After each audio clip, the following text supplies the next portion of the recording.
Hello, হ্যাঁ বলো তাতা। বলছি যে কাঠটা জোড়া দিলাম ওইটা শুকিয়েছে কি দেখো আটাটা। আচ্ছা ঠিক আছে, এই তাই চলো তোমরা, আমি তো না কাঠটা দেখে আছে। ঠিক আছে তাহলে তুমি যাও। ফোন এটা কাছে বিট খাইতে তাড়াতাড়ি আয়। কি হয়েছে? আরে তাই তো, গাড়ি তো বিষ খেয়ে দে।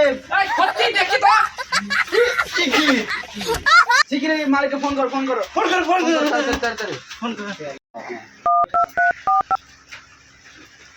হ্যালো তাতা, তাতা তাড়াতাড়ি আয় তুই বিট খাইতে।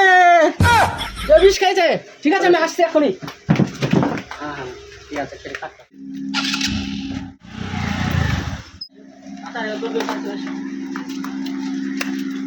কে খেয়েছে বিষ, কে খেয়েছে, কে খেয়েছে বিষ, বলো বলো বলো বলো বলো। তাড়াতাড়ি গালিকে ফোন করো। বিষটা কে খেয়েছে বলো। ও হয় খালা দেখতে পাইতো না, দাদা কাতে বিট খাইতে। এটা বিষ খাইনি, এটা হ্যাঁ এটা কাঠের আটা হ্যাঁ। এটা আটা তাইলে আমি তো জানতামই না।